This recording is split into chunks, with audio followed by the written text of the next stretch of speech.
Okay, well, here we are. Genna? Dude, why are we here again?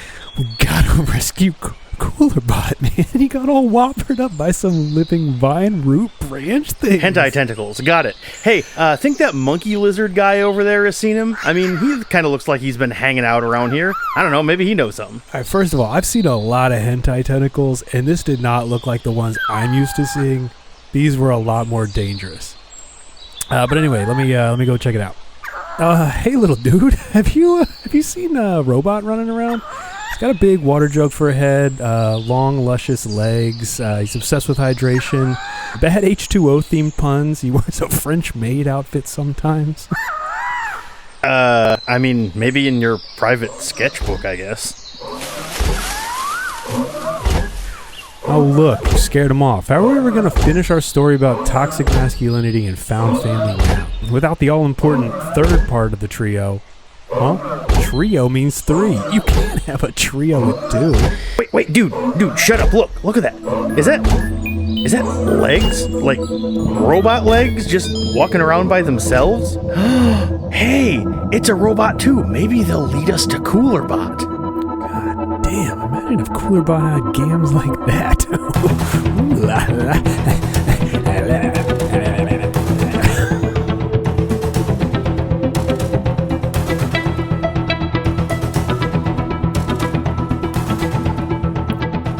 Hello and welcome to Expendable Assets. I am Kenny Short King.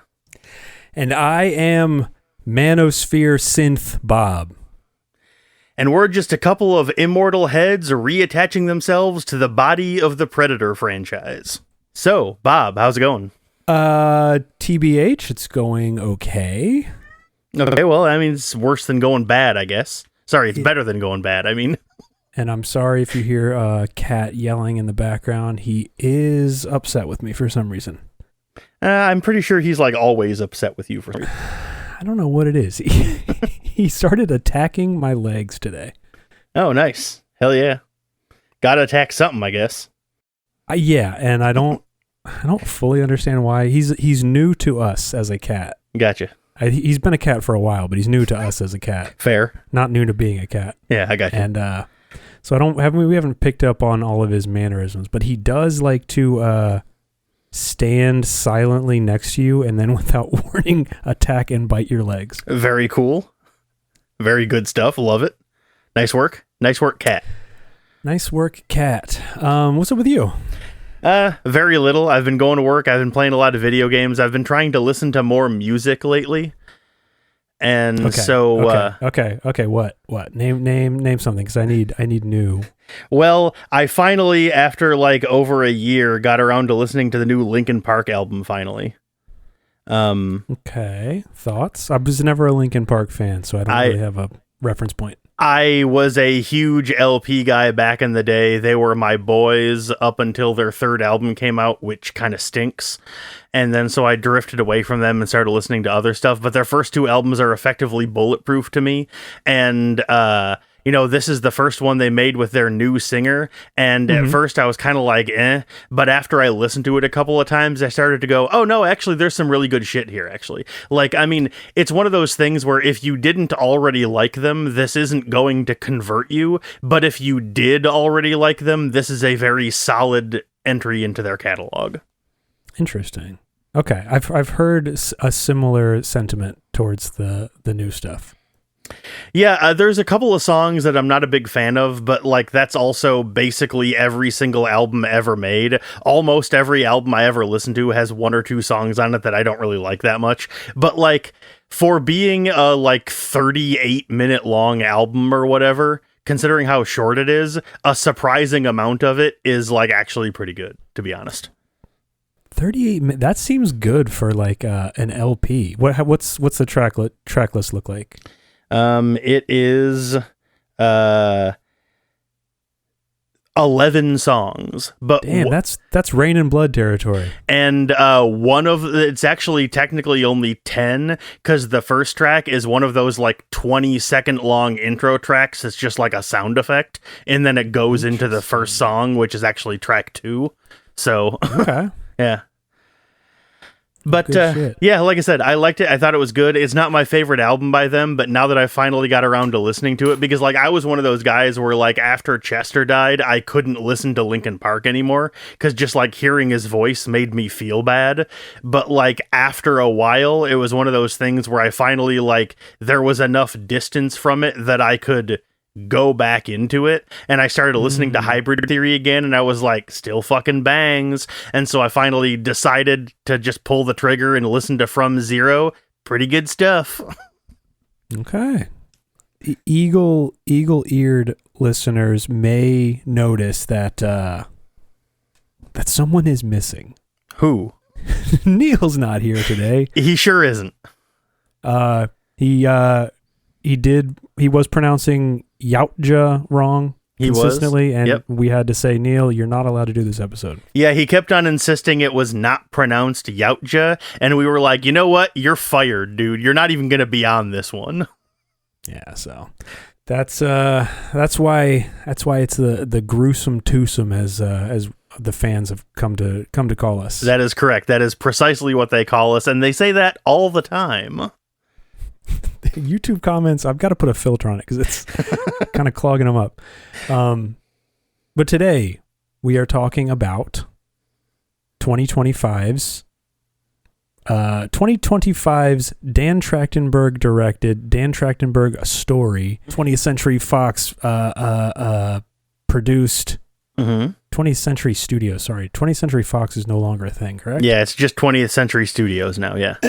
Predator Badlands. That's correct, baby. We're talking about the new Pred movie.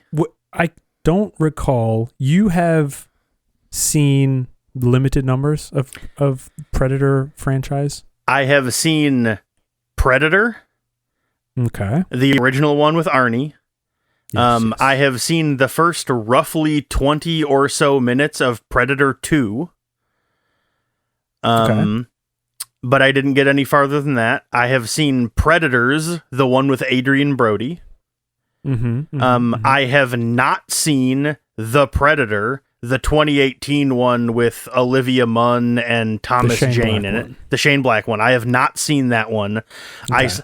I saw Prey, and I did not see the animated one, Killer of Killers. I haven't watched that either. Oh. You know, I have that in my Plex library, and I have never got around to watching it. Yeah, I keep meaning to watch it because, like, I've heard it's actually pretty good, and so I keep on meaning to sit down and watch it, and then just for whatever reason, just always choose other stuff instead. But one of these days, I'm gonna fucking watch it. Yeah, no, yeah, I want to also because I've heard good things about it. For sure, so have I. Okay, so you have. I for some reason I thought you were like, I've only seen the first one and that's it. No, I've seen most of them. The only one that I haven't seen, I mean, not counting Killer of Killers because that just came out, but like of the live action ones, the only one that I haven't seen at least part of is the Shane Black one. So okay, you're honestly not missing much. Oh, and also I've seen the first AvP movie. Okay. I have not seen Requiem, but I did watch the first one, the Paul W.S. Anderson one. Yes. Beloved director Paul W.S. That's right, baby. Love that guy. Hey, he made Event Horizon, so he's good forever in my book. It's crazy how they can pump out like a banger and then just absolute trash for 30 years. It is pretty funny, isn't it? Yeah, I wish I could get a job like that. It would rock, wouldn't it? Shit. Much better than the job I'm doing right now. Hell. Do something good once and then just rest on that for the rest of your life. I mean, that's fucking Toby Hooper, baby. He did the Texas Chainsaw Massacre, and then that was depending on who you ask, that might be the only good movie he's ever made. And that came out in 1974, my dude. Well, but you know, if you make one thing and that one thing is good enough, then it doesn't matter what else you do, you know? This is very true.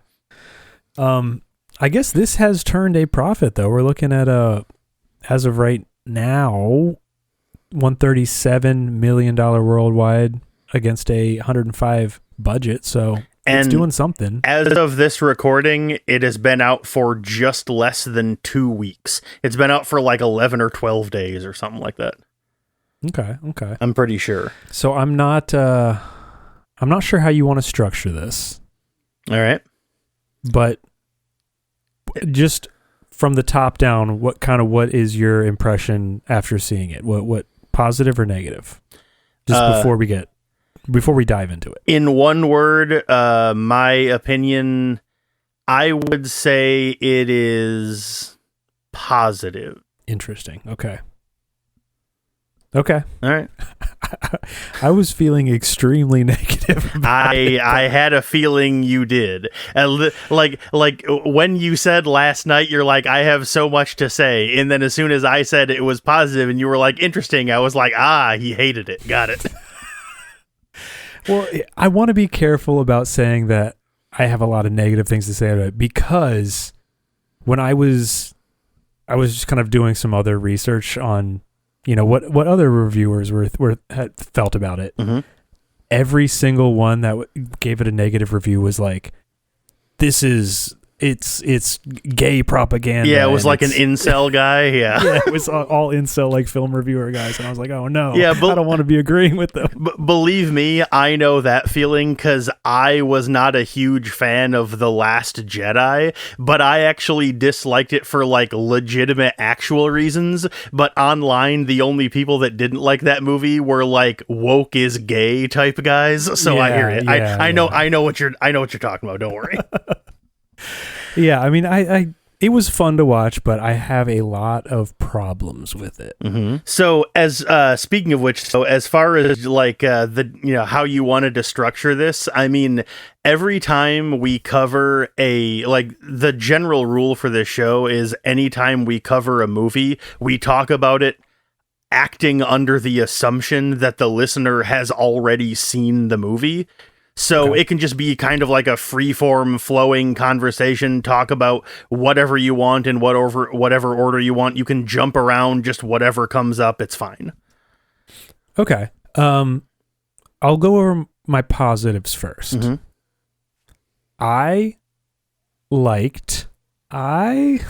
Let's think about something I liked from the movie. All right. I liked, I don't know. It's hard for me to come up with much. What was a positive for you here? See, I'm basically exactly the opposite of you, in the sense of I'm struggling to think of anything about the movie that I didn't like. Okay. So if you ask me what a negative of it would be, I would be like, maybe it should have been longer so I could have had even more fun of a time watching it. Like, I don't know.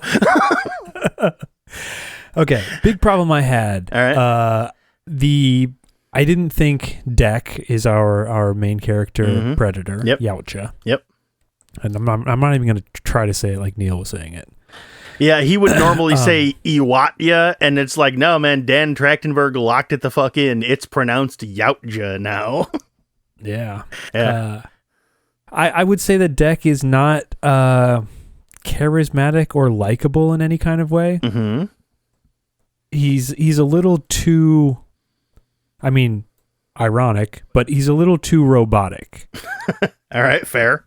You know what I mean? Like he's supposed to be our main character who we're like sympathizing with, but in the context of the movie, he's just like, he only gives like one word answers a lot of the time. He's like, he's acting against Elle Fanning, who's giving a good performance, but I think the character was written in kind of an annoying way. All right. Like, I feel like the Elle Fanning character was like way Marvel movie, like MCU-ified. Yeah, I definitely saw that complaint more than a few times. A lot of people were like, because of her and like that big chunk of the movie after they meet up, but like before the other synths get introduced, she's basically just like talking to herself the entire time. And like that entire section of the movie, I saw a lot of people being like, it felt like a Marvel movie. And like, to me, it didn't, but I can understand why people would think that it does. Yeah. Okay, I'm coming at this, the last Predator movie having been watched by me was Prey. Mm-hmm. And I thought Prey was awesome. Yeah, Prey is very good. That is correct. I really liked Prey. And when this one started, like, first of all, it opens up with like an inscrutable action fight scene between Deck and his older brother. Yeah, Quay. And I could not tell what was happening. I couldn't tell who was who. It was like too dark. I will definitely freely admit, during that scene in theaters, I definitely had trouble being able to figure out like which one was which character. I knew they were both predators, but I'm like, I don't know, man. I mean, I know every predator doesn't look the same, but every predator kind of just fucking looks the same to me. And so like, and especially because bro, you can't say that. And I did though, so suck it. And also on top of that, during that scene, both of them were also like face mask. And yes. So like it was even harder to be able to tell which one was which because they had their heads covered. And it has the mask gives it the voice filter of like the Darth Vader voice where they all just kind of sounded the same too. Yeah. So it was I don't know. Like I feel like they could have, I mean, I don't want to be like they should have done something different, but like introduce the characters in some other context, at least. Like that was just like, I mean, the fight scene itself was cool, but yeah, like I said, I did have a little bit of trouble like distinguishing the two characters together, which is like an important thing because you don't find out until after the fact that it was just like a friendly spar and that they're actually brothers. Like up until you see them together after the fact, you think that one of them is trying to kill the other one, which is why you kind of need to know which character is which, you know? Yeah.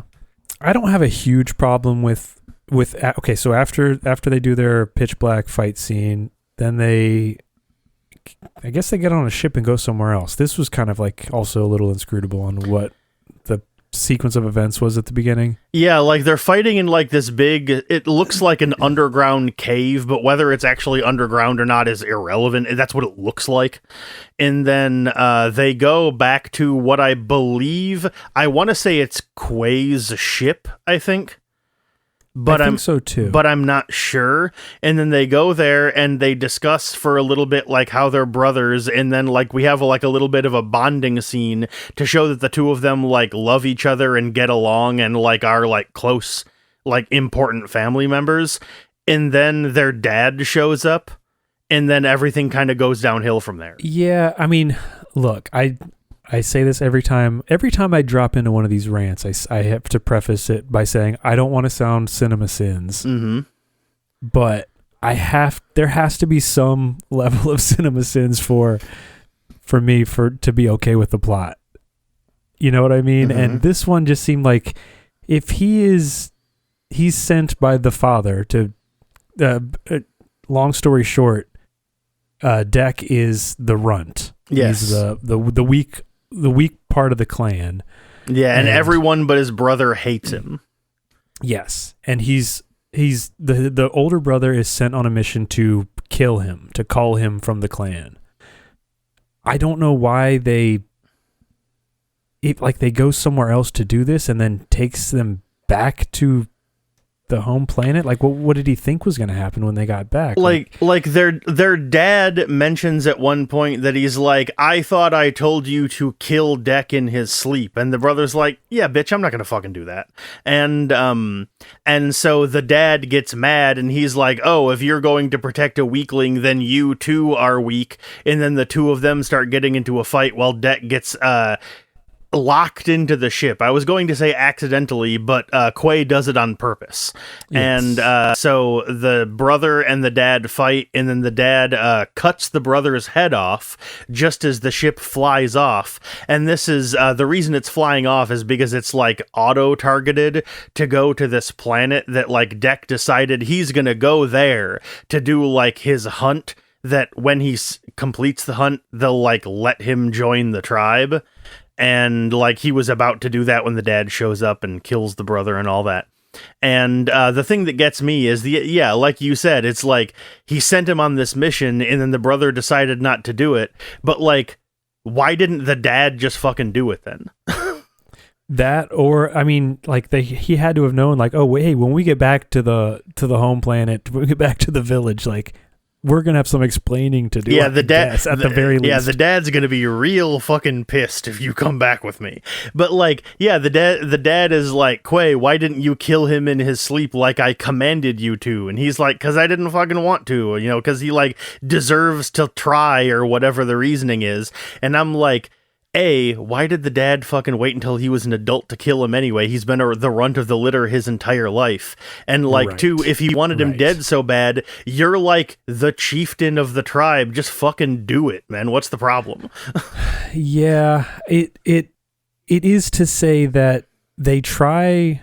I mean, in these first couple of scenes in the very beginning of the movie, they try to set up that the rules of the Yautja tribe, the tribal rituals and like all of their behavior is like very strict and rigid. Mm-hmm. And then they undermine that so many times while they are like setting up the rules. So it's like it's hard to track what exactly they are doing or what exactly is against the rules or if they are acting out of line or whatever. It made it a little confusing to me. That's fair. Yeah, like all of this stuff is things that I noticed while watching the movie, but the difference between my watching it and your watching it is that it didn't bother me. I was just like, oh, okay, this is just like how it is. Like, why did his dad not do it himself? I don't know. Maybe he just didn't want to be the one to get his hands dirty. Who fucking knows? Whatever. It doesn't matter.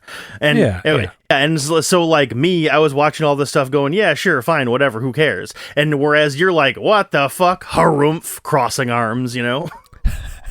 It wasn't that dramatic. It was just it was all of these little things adding up over the course of the movie that was just like, I don't know. And then there's something else. I don't know. You know what I mean? Yeah, I got you.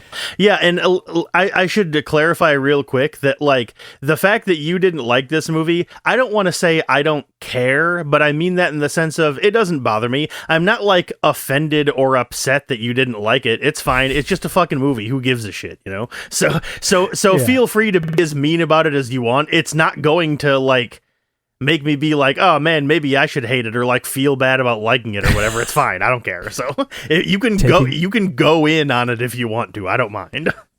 Taking down your Predator Badlands poster you have up behind you. Yeah, crying while ripping it up, you know. Okay, so after this, they crash land on the planet that I don't remember the name of. I think in the intro when I said Genna, I think it's called. I'm pretty sure right. that is what it is. I'm pretty sure it's Genna. So they land and I guess it's kind of a crash landing. I guess the ship was on autopilot, but it gets run into by like a dragon is the best way I can explain it. Yeah, it's flying in towards the planet because it was on autopilot, and Det got like knocked out at some point. I don't know if it was like when the ship took off or whatever, but Det gets knocked out and he like wakes up while like the alerts of like too close to the surface, pull up alerts are flashing, and then he kind of crash lands. Yeah. Crash lands on this hostile planet, mm-hmm. and this was my other another main thing that was bothering me about the movie is everything on this planet is like comically hostile towards Det. Yeah, everything, including the plants, is trying to kill him. That's correct. Constantly. Yes, I thought it was funny, honestly. I mean, it was funny, but it was also like, God damn, like, come on, we can think of some other ways to build suspense. It doesn't have to be like every single flora and fauna is like murderous. Yeah, like within 10 minutes of him landing on the planet, I think he already ran into 2 different plants that are trying to kill him in different ways. Yeah. Yeah. So this is to say that he gets kind of, he wants to kill one of these big bison things he sees in a field of razor grass. I think is what Thea calls it. Thea is Elle Fanning's character. The razor grass is a little bit later. Later, okay. He already met Thea by the time he goes into the razor grass. He meets Thea after he crash lands and then pulls all of his gear out. And then while he's testing his gear, gets distracted. And while he's distracted, some living like branch plant vine things steal all of his gear. And he's like, That's "Ack." right. And then the only thing he has left is his sword, which is like a fold-out sword that has like a blade on it that's like a fire laser thing on the edge. And that's like the only piece of his gear. That and like he has this little thing that pops out of his wrist gauntlet that's like a disc with these two curved blades on it that can like fly around. And those are the only two pieces of gear he really has. And he meets... Yeah, like I said, the razor grass is a little bit later when he meets Thea, who is Elle Fanning's character. Well, one of them. It is when he's walking through the field of those like triangular flowers that puff out and shoot needles that paralyze you. Hold on. I'm just now realizing when you said one of them that Elle Fanning plays Thea and Tessa. Yeah, she does. That's correct. I'm just now realizing. Yes, both of the characters are played by Elle Fanning. Yes, but okay. Well, that raises my amount of respect for her performance in this, because I didn't even realize that she was playing a totally separate character. But I guess the fact that one of them had bangs and the other didn't threw you off. Well, actually, the fact that one of them had legs and the other didn't is probably mainly what threw you off. And the Tessa had like there's like an eye, one of her eyes was like a different color, and the hair was different, and Thea, other than not having legs, I think she's the one with bangs. And then, and then Tessa just has like her hair like pulled back or whatever. And Tessa, like one of her eyes is like busted and she's blind in one eye, and there's like a Wayland Yutani logo on it. Deck meets Elle Fanning when she's like tied into the nest of that big like flying lizard guy who's like circling around like I said, they look like berries, except they're kind of triangular, and when Deck approaches them, they kind of like puff out.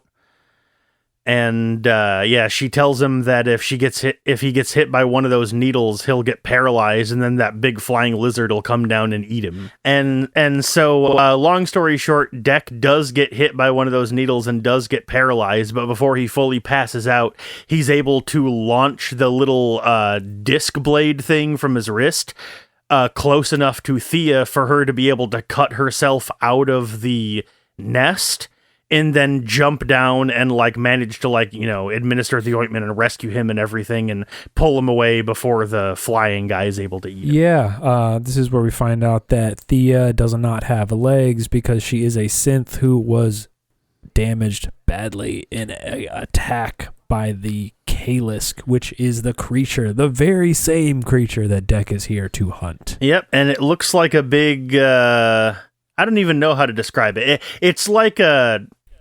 Like how you said he was like how you mentioned earlier that in one of the next scenes he's going to be hunting like a big bison type guy. A Kalisk kind of has that same shape.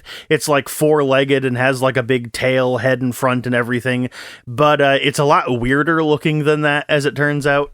And it turns out they're here for the same thing, and so Deck basically wears Thea's torso like a backpack and is carting her around, and he only speaks in, the Yautja language, and so she's just like chirping away, acting goofy, and, trying to raise his spirits while he's just like, oh my god, the entire time.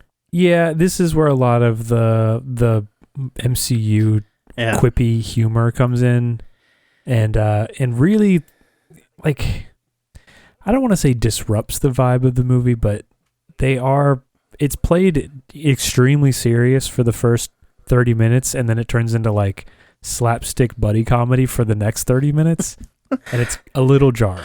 One thing I will say that the MCU comparisons really jump into high gear during the next major scene, which is the razor grass scene. And Deck and Thea come across this big field of flowers, but the pedals are made out of like shards of glass.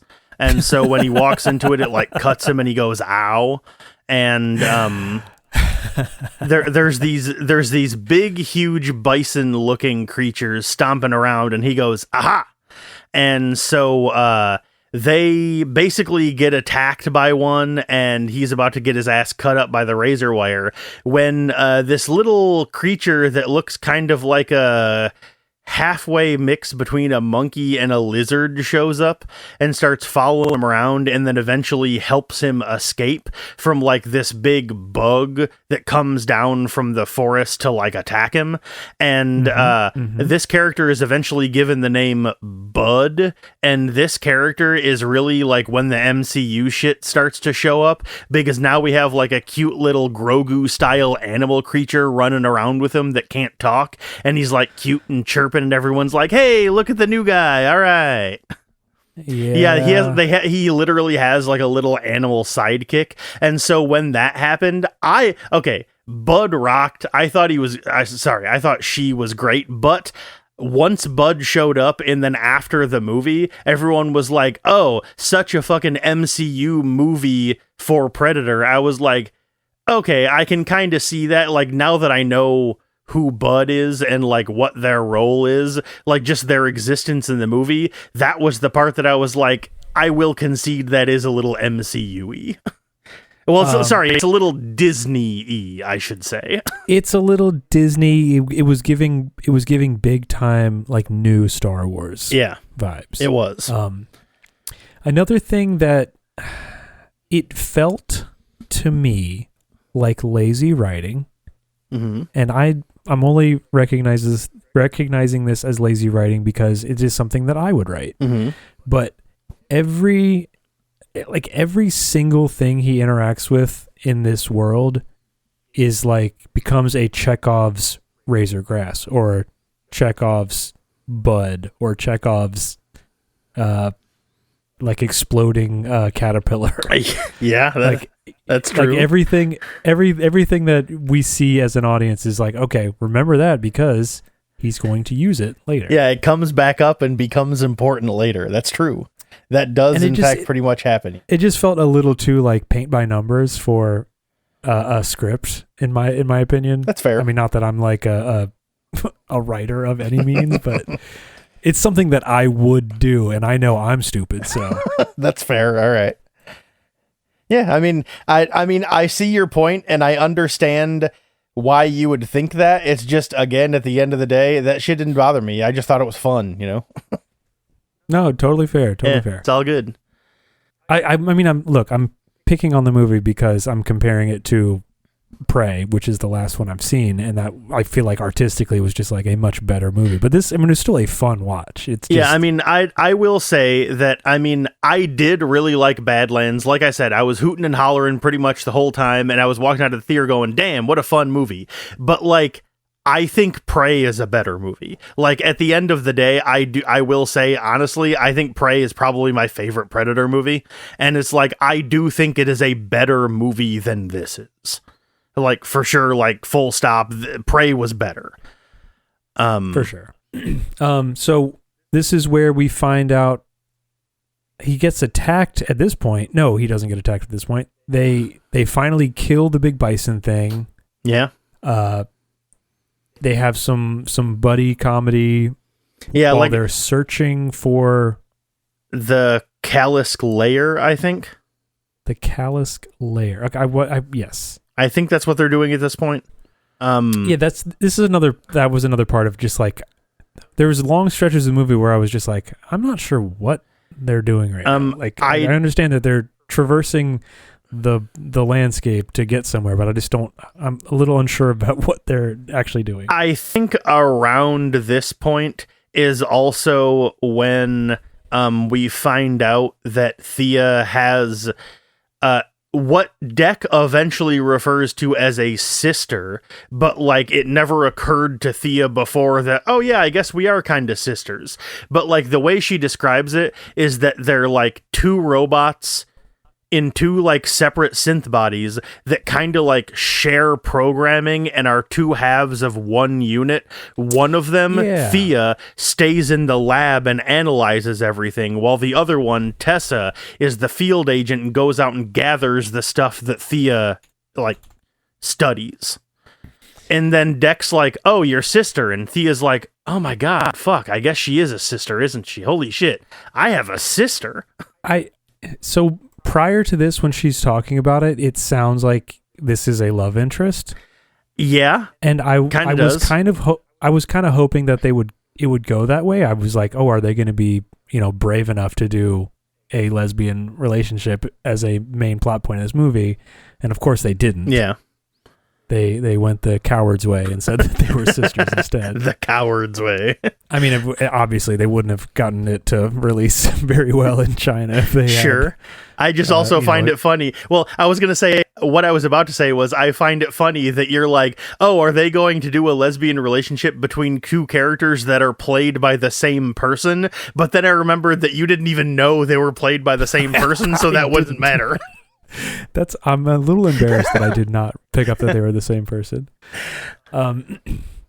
So they are traveling. They finally find the Kalisk lair, which is among debris of an attacked Weyland-Yutani scientific site. I'm not sure what it was a little unclear about what was actually going on there. I guess they were like collecting samples or something. Yeah, basically, the gist of it is that, like I said, Thea was like the one that stayed in the lab and searched, and Tessa was the one that went out and brought in the samples.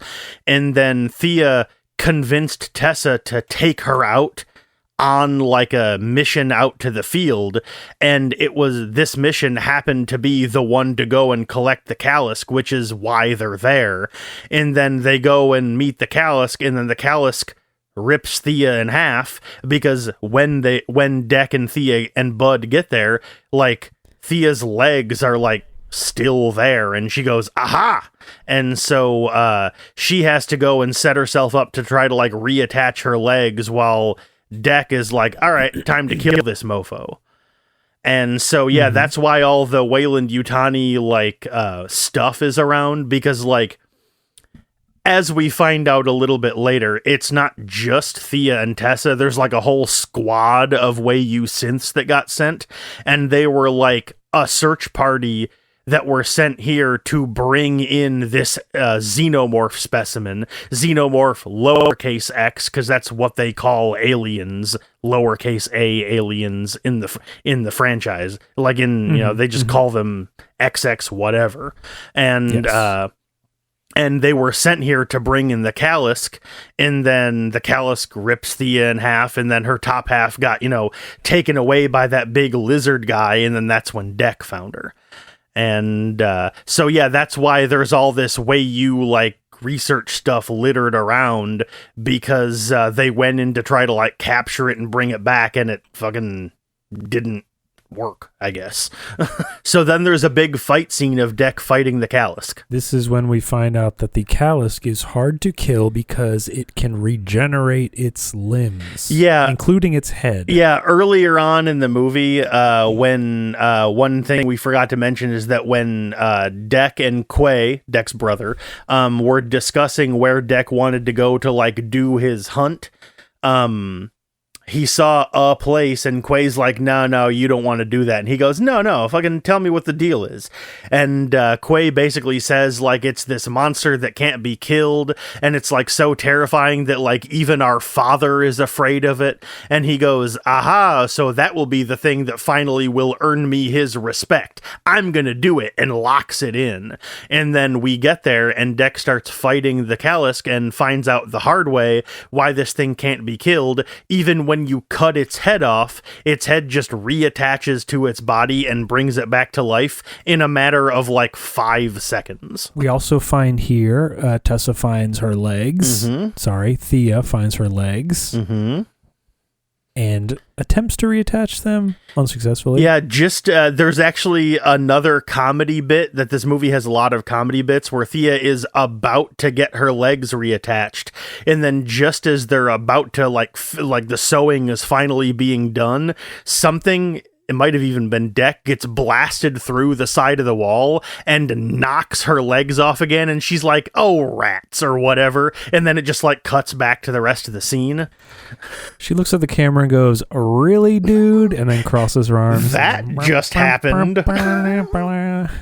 Yeah. Curb music starts up. Yeah, she goes, "That just happened." But yeah, basically during this scene, we also find out, like right before he starts fighting the Callisk, that they're here to bring it back, in the sense of them taking it. Sorry, Deck means you can't have it and take it back as your trophy. And so he decides he's going to shun Thea and not cart her around anymore, because this entire time he's been describing her as a tool that he's going to use to get what he needs. And then she's like, "Sorry, you can't have the Callisk. We need it." And he's basically like, "Fuck off," and just like leaves her there and goes to fight the Callisk on his own. Yeah, at this point we also my least favorite recurring Weyland Yutani bit is collecting a creature to use as a bioweapon. Yeah, it sure is. They once again, that is the plot line of why Wei Yu wants the Callisk, is they are going to use it as a weapon, baby. In a time of having almost light speed space travel and impossible technology, they still want a big lion monster to kill their enemies. And the only reason Deck doesn't get killed by this thing is because it gets real close to him and sniffs him and then decides to let him go. Because if you would have been paying attention earlier, when they were sitting around the campfire making s'mores, in a scene prior to this, the little Bud plushie did spit on Deck. And he's like, "Oh, what the hell?" And then Thea's like, "Don't worry about it. That's probably Bud just being like, hey, you're part of my group now. You're a friend. You're a pal. Don't worry about it." And then the Callisk gets really, really close and then sniffs Deck and then leaves him alone. And then in that scene, I was in the theater and we see the face of the Callisk get really close and start sniffing Deck. And I go, huh. The Callisk has almost the exact same face that Bud does. Wait a minute. Okay, another thing that I don't love with I'm going to say modern, and I don't mean modern as in now. I mean modern as in like since the 2000s, where monster design in movies has gotten very like boring to me. Like the Callisk it's like, it doesn't look unique. It's just they took a like kind of generic looking monster and then like we'll make the mouth go the other way. Yeah. Or like Cloverfield. Like the monster in Cloverfield doesn't look cool. It doesn't look Yeah. It doesn't have a unique look to it. It's just like generic alien shape. Yeah. I gotcha. And I feel like the Luna bug and like all of the little creatures in this, like they all kind of have that, like it's probably easier to animate this with CGI in a way where if it looks this way, it saves us a lot of money instead of, having a more like, I mean, you look at like Biolante or something like some 80s rubber suit monster and like there's so much more character to them. That's true. And then you look at like any of the newer like capital M monsters from blockbuster movies in the past 20-ish years, and they all just have this kind of very generic kind of video gamey look to them. Yeah, which is actually another thing about this movie, is that it's structured like a video game. It really is. Like, it legitimately actually is. Like, you have, like, the intro, and then you land, and then you're given, like, the open world, and as you explore around the open world, you're introduced to the tutorials. The game teaches you how to use your gear. You meet your companion sidekick. You have a boss fight, you have a sub-boss fight, you know, you're on the way to do something, and then the game goes, oh, before you do that, you have to go do these 3 other fetch quests to get this item that will let you get into that door and fight the monster. You know, like the movie is structured like a video game, and I'm not saying that's a good or a bad thing, because let's be fair, most adventure movies have a similar structure, and that's what this is. It's an adventure movie. And so a lot of movies of this genre have that structure, but it's very pronounced in a movie like this because it is so different than all of the other movies in the series that it makes it a lot more noticeable. Like, this is the only movie that does that in the series, you know? Yeah, and as far as just general art direction in the movie, I wasn't too crazy about a lot of it. Like, the Weyland-Yutani aesthetic of this movie is a little too futuristic looking. It was a little too on the Prometheus kind of like Apple Store kind of look in the aesthetic. I got you. Where everything is like, you know, it's a little too like Death Stranding, where I like when the Weyland-Yutani stuff is a little more, you know, blue collar looking, like a little grimier. I get you. But I will say one thing I really did like about the aesthetic of the movie is the title card. Yeah, the title card rocks. It's really good, and I saw a lot of people complaining about how it has like the copyright information on it. I love that. I thought that was a big part of what made the title card work so much for me, because it felt like very old school, like 50s movie. Yes. It rocked. Yes. The title card ruled. I would not change a pixel of it. It was great. No, yeah, I'm big time fan of the title card. I thought that was a for once a bold choice that they made for the movie. Did you ever watch Evil Dead Rise? That's the newest one? Yes. No, I did not. That also has an absolute fucking all-timer title card, and just like still to this day, I didn't think the movie was like super, super great. I liked it, but I didn't love it. But like honestly, the title card in that movie is an all-timer, and Badlands is like up there. Great fucking title card moment, dude. It just suddenly hits you and you're like, yeah, all right, let's go. I guess this is around the time when we finally meet Tessa. Yeah, Deck got his ass kicked by the Kalisk, and then, again, you watched this movie last night. I watched it opening day and haven't seen it since, so it's been almost 2 weeks since I've seen it, but I believe after that, like, you know, he's like reeling from getting his ass kicked by the Kalisk, and then I think Tessa shows up with a squad of generic synths, and everyone's like, oh, look, Tessa's here. I think so too. I'm kind of struggling. No, I think... Okay, here's what happens. I think he leaves, right? He leaves by himself because he makes all of his little weapons and traps while he's by himself. I think they reclaim Thea. Yeah, they do reclaim Thea. Like Tessa picks her up, but like they also pick up Deck as well. I thought they pick up Deck when they pick up the...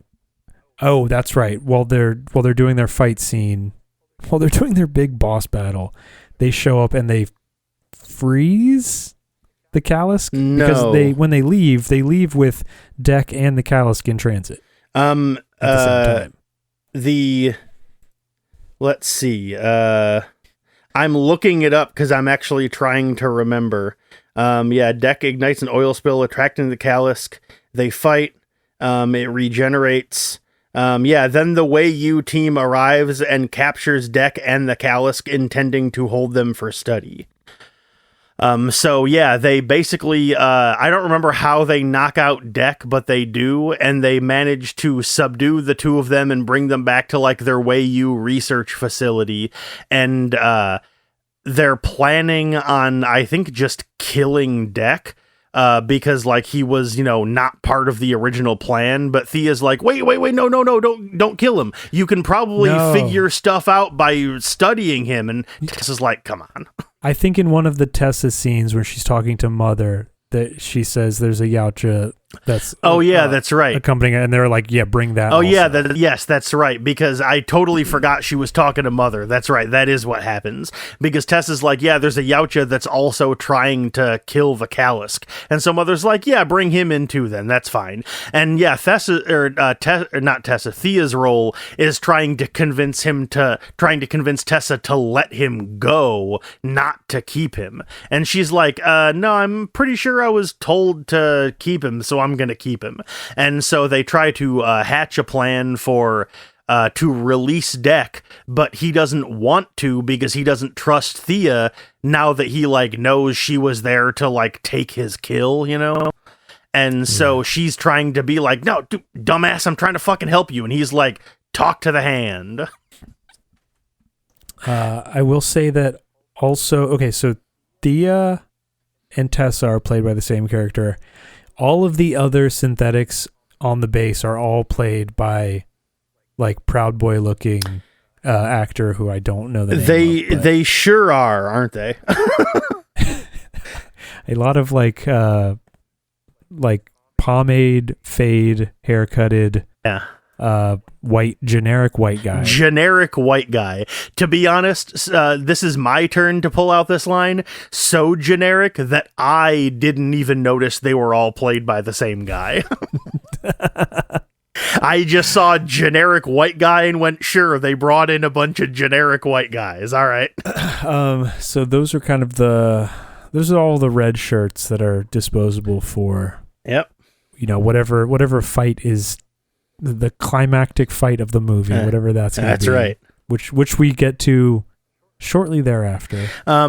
Yeah, there is a scene where Tessa sees through Thea's attempts to get Tessa to let Deck go and realizes that it's like, oh, she like, you know, is developing emotions and feelings and is like not considering the mission first. So she like slates Thea for like deactivation and destruction.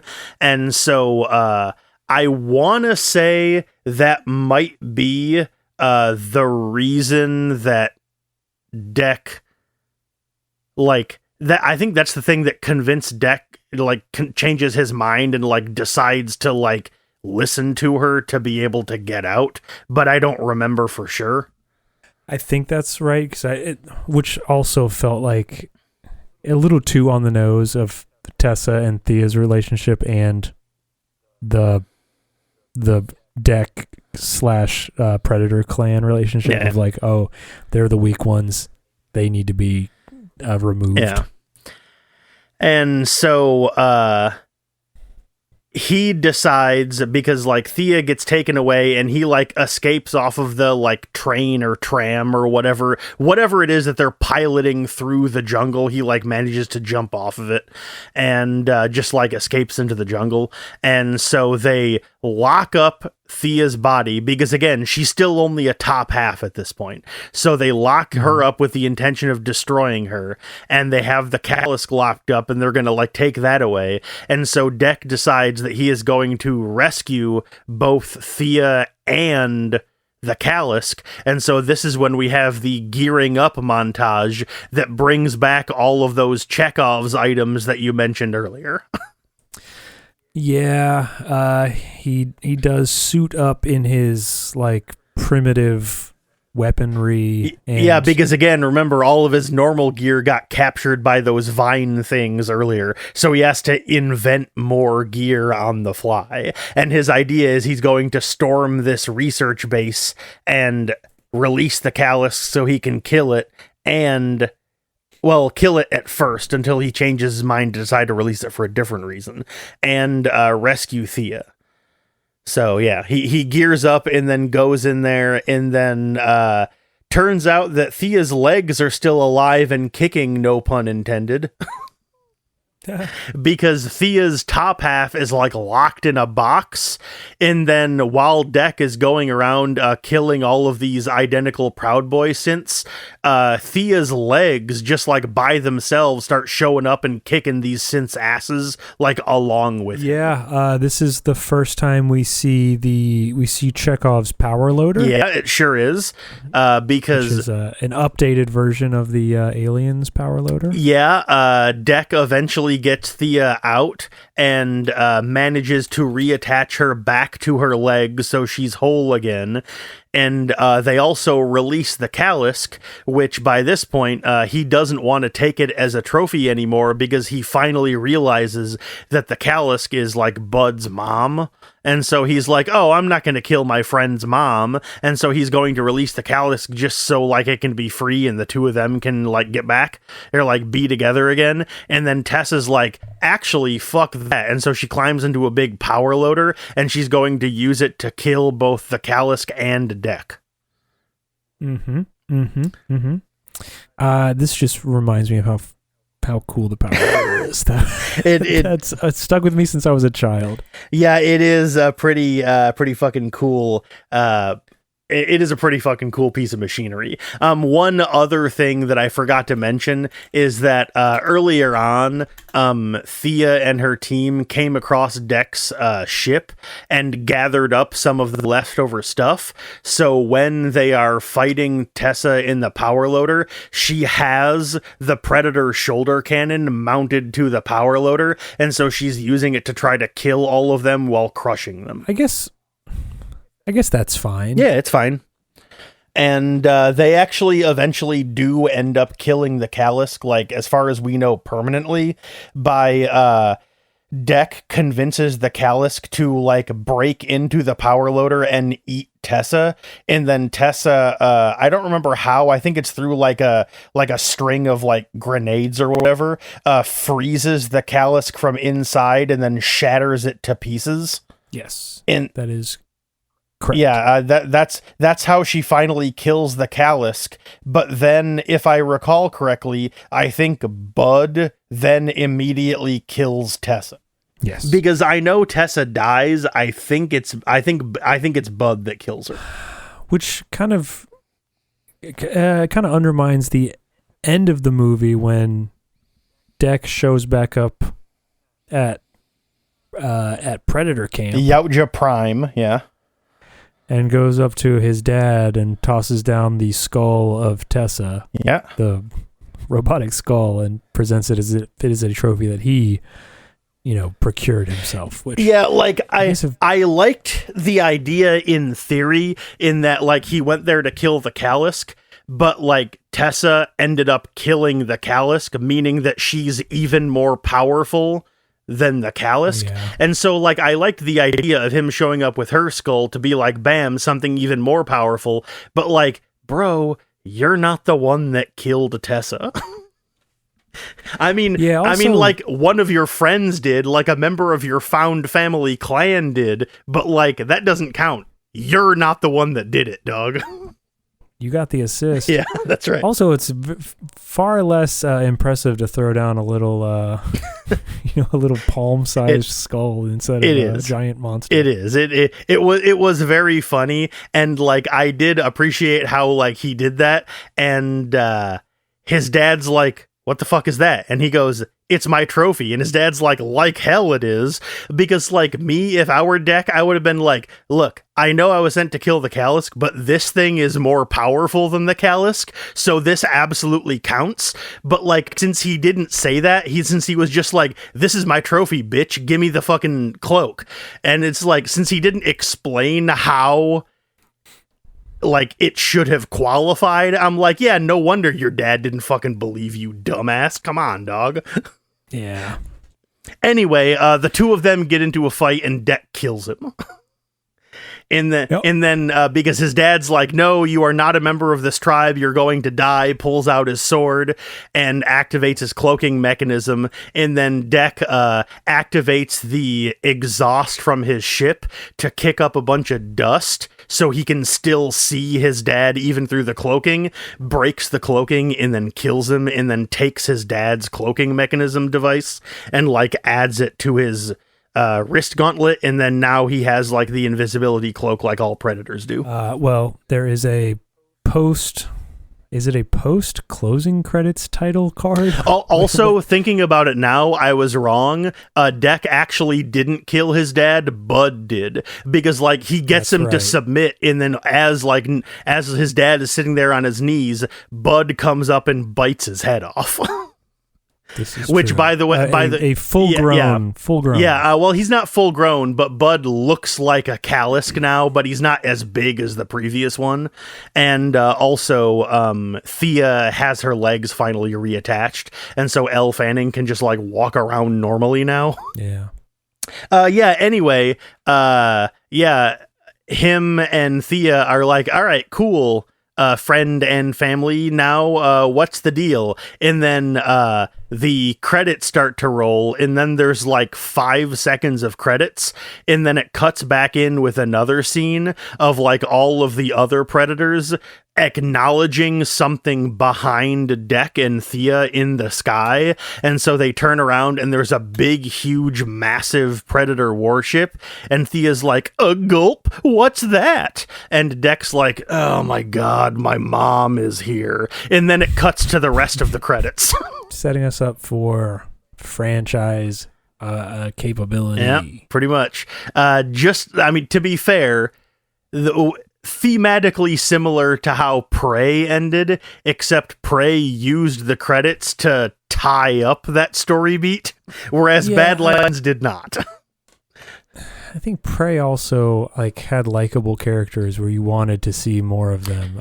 I didn't really care for anyone in this movie enough to want to see more of them in the future movie. That's fair. So yeah, I mean that's the long and the short of it. I still stand by. I can reflect on it and say that I did have fun watching it, but I cannot say that I felt anything for Deck as a main character. That's fair. I mean, I don't begrudge you that. I can see why somebody would feel that way. It makes sense to me that you wouldn't like him. Not necessarily you specifically, just someone wouldn't like him. I understand that. He's not enough of an audience insert, you know. If he was like the quiet, you know, not the silent main character, but like as a protagonist, he's not enough of a strong character or a audience insert. Yeah, I get you. He's very like down the middle, vanilla, like I am here to do a thing. I'm going to do the thing. Yeah, he is in a lot of ways a generic gruff asshole. Yeah, and it's just, I don't know. I didn't feel any kind of way. That's fair. Yeah, I'm going back through and I'm looking at my Letterboxd review for it, and I gave it 4 stars.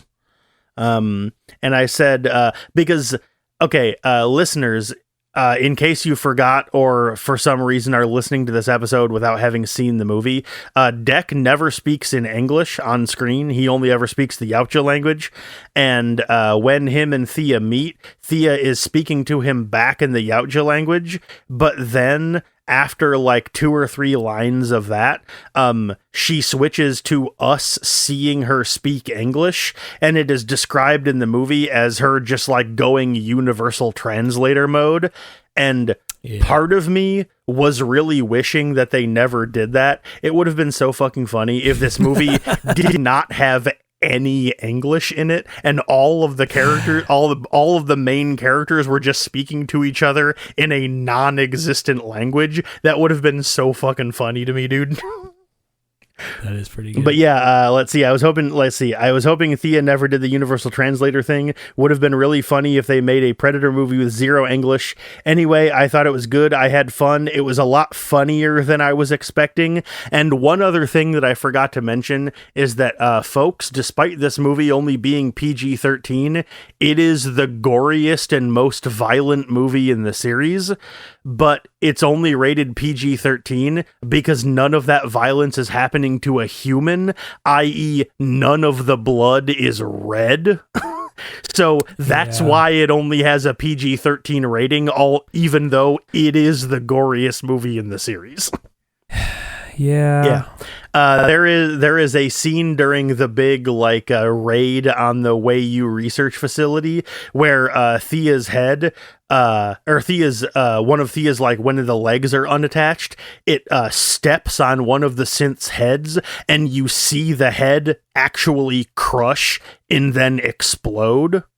You literally see a head explode on screen, but since it is not a living human head, it's considered less violent because the blood is white and the stuff that comes out isn't bone and brain. But yeah, she steps on people's heads. I think he literally does rip somebody's spine out. He's holding a severed head at the end of the movie, the movie. I think the movie Bud does also. Yeah. Like I said, Bud eats, literally bites his dad's head off.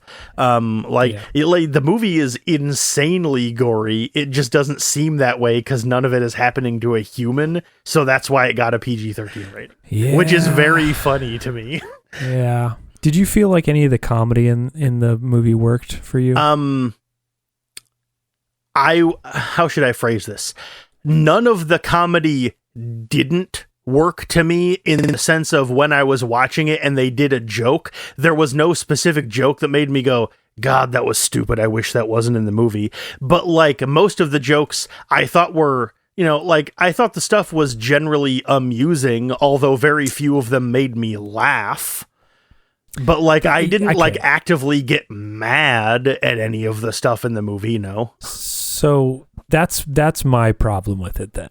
Mm-hmm. Is you recognize things that they're doing in the movie as a comedy beat, or you recognize it as it's supposed to be a joke, but it never elicits a laugh from you. It doesn't give you any sort of comedy response to it, but you notice when things in the movie are you recognize them as this is supposed to be fun. When she was trying to reattach her legs during the fight scene between Deck and the Callisk, and then that thing gets knocked through the wall and knocks her legs off.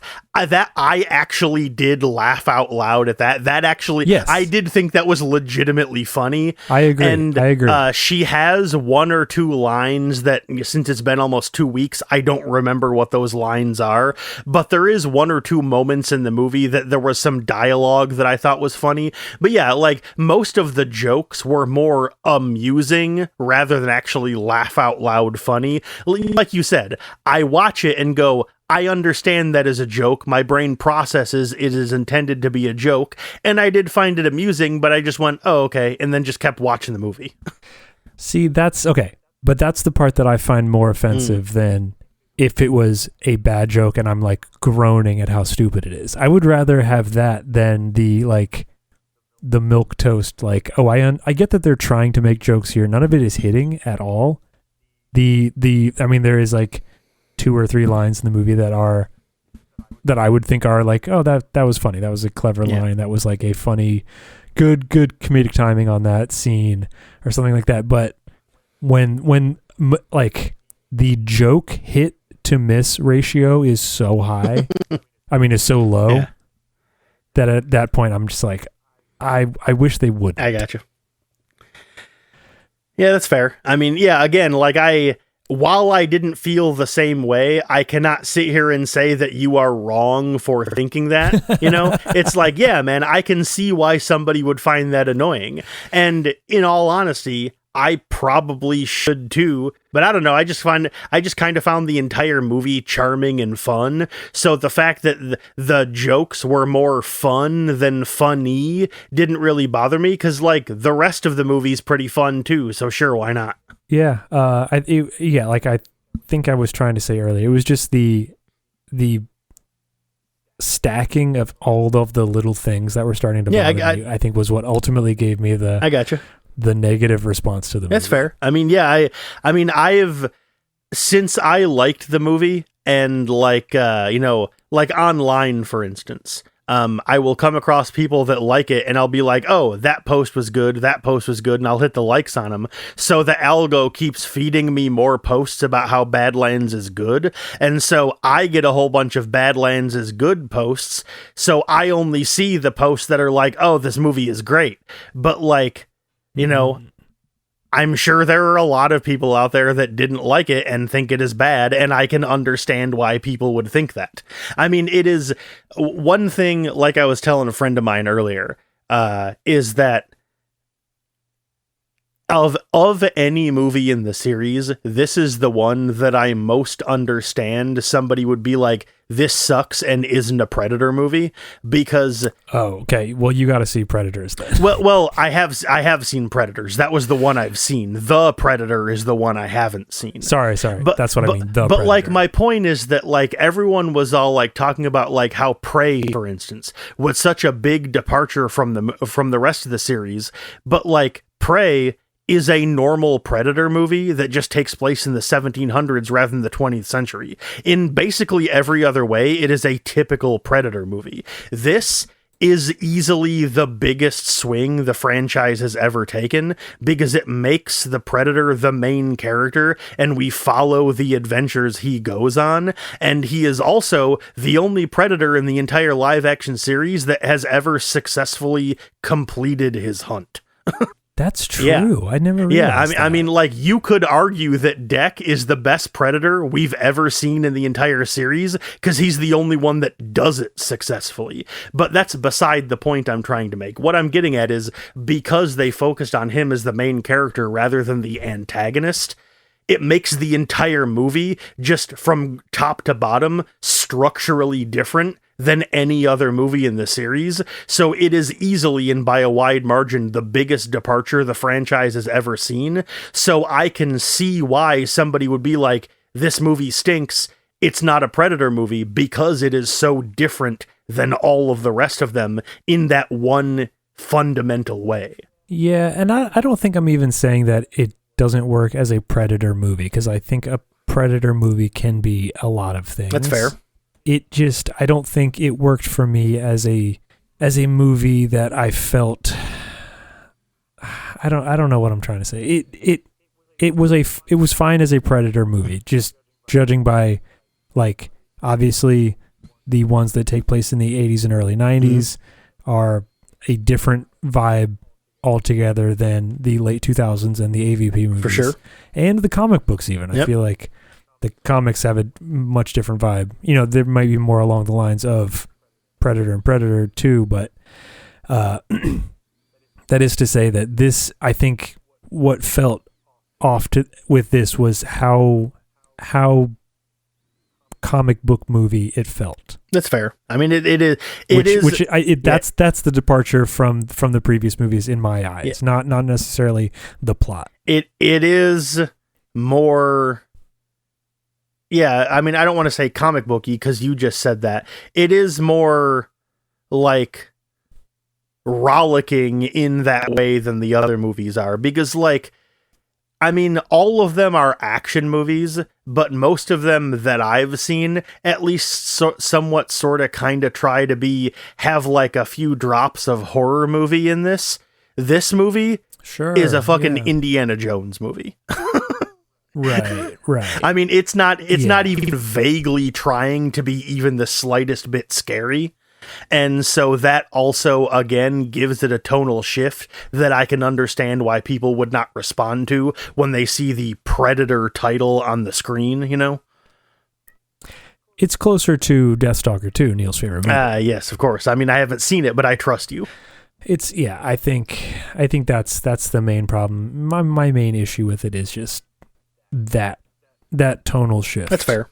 Well, let me ask you something. Do you think it is a bad movie, or do you think it is a good movie that you simply didn't like?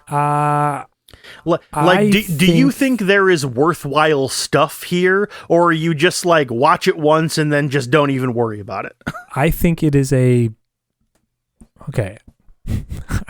This is going to make me sound pretentious, but I think it is a bad movie in the way that a lot of, for example, modern comic book movies are bad movies. All right. Where it is a theater going experience. It is not necessarily like an artistic medium. It feels more like a theme park ride than like a film. They're trying to do something that is generically fun. I gotcha. Yes.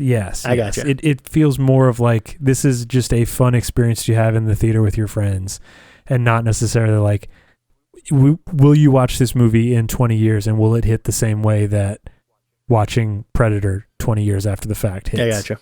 Would you say it is worth a watch? It's definitely worth a watch. Right. I didn't dislike my time with it. It just, at the end of the day, I felt like, oh, I wish it was different.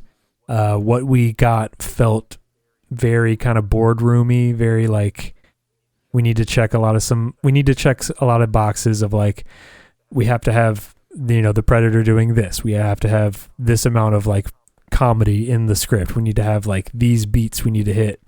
Like it felt very safe in those ways. Which it's wild that this movie did that, considering that you'd think that Prey would be the movie that would be like that, because it was the first Predator movie that he made, and so he's like he would have been relatively untested, because by the time Prey came out, Dan Trachtenberg had only ever directed one movie before that.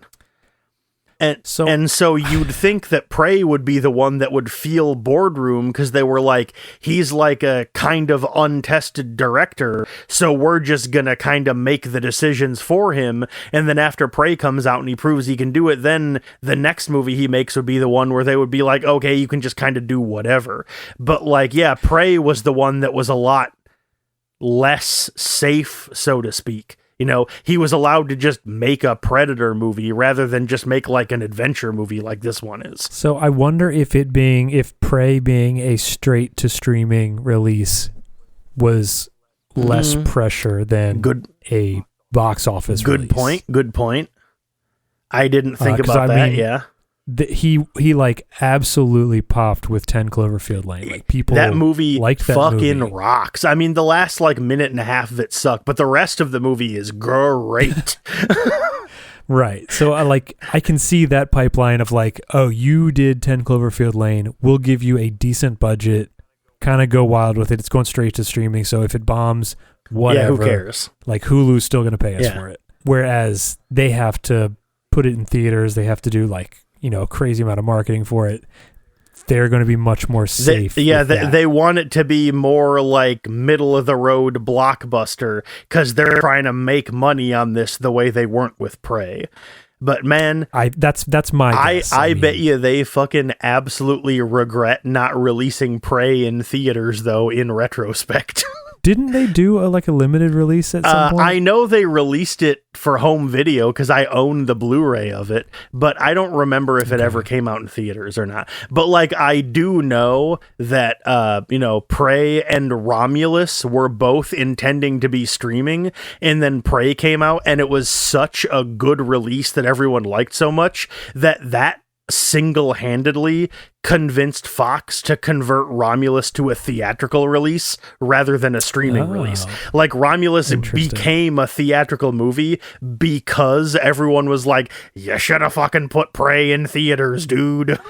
Interesting. Yeah. Okay. And it'll be interesting to see where Dan Trachtenberg goes next, because he said that when he was originally asked to start making Predator movies, he said, I have 3 movies in mind that I want, 3 Predator movies in mind that I want to do, and Killer of Killers is not one of those 3, because he said that he wanted to do Prey, he wanted to do the movie that became Badlands, and then he has an idea for a third movie, and Killer of Killers he didn't even like think of until during production of Badlands. So that's not one of the 3 Predator movies he had in mind. So he's probably going to make a third one after this. So it'll be interesting to see where he goes.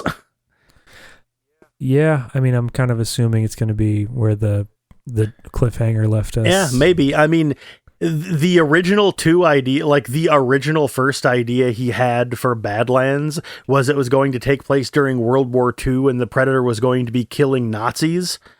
And then he changed it to a direct sequel to Prey, where Naru and the Predator were going to team up and fight something else. And then he just decided to do something entirely new altogether. Yeah. I would kind of rather see that. I don't think like a sequel to Prey. Anything like that.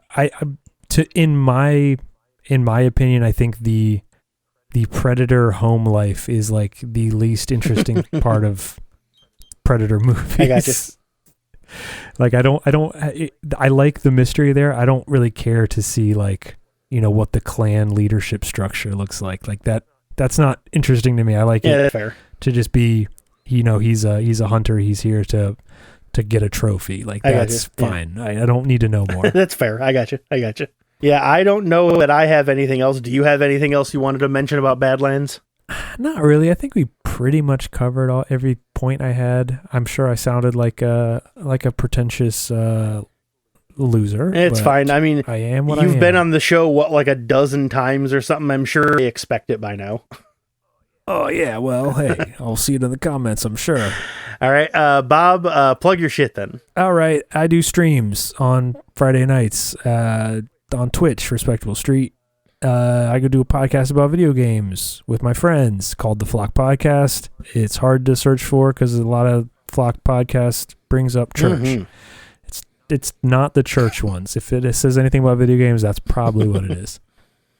What about you, Kenny? Where can we find the show?